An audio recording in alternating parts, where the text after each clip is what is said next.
Hello दोस्तों, हमारे इस नए वीडियो में आपका स्वागत है। तो हम लेकर आए हैं जो भोजपुरी सॉन्ग है, जो थोड़ा सा आप लोग सुन लिए होंगे। नीलकमल का सॉन्ग है, जो बहुत अच्छा सॉन्ग है, ट्रेंडिंग सॉन्ग है।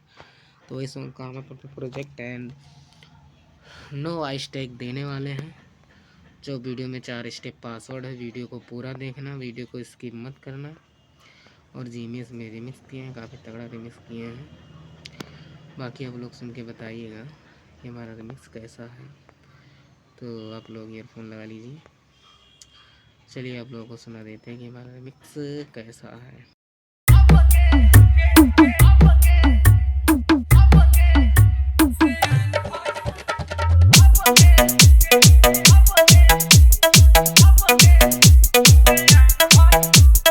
सोनू म्यूजिक मस्कान बाजार।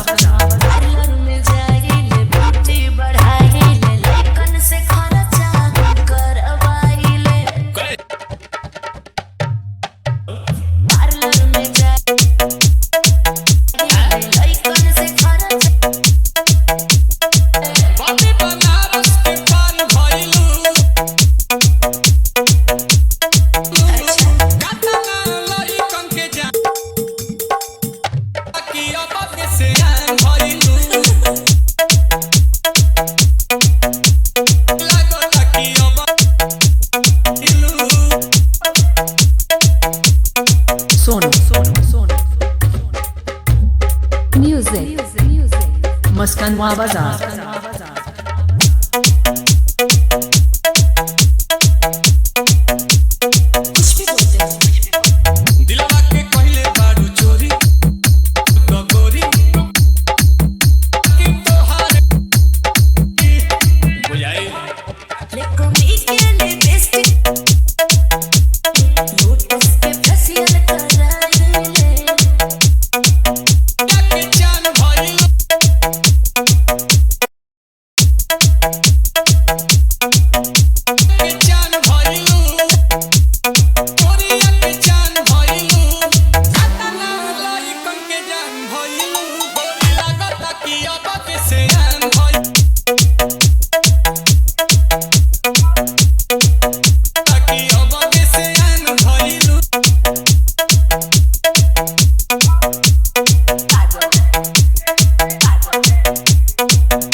मस्कान बाजार।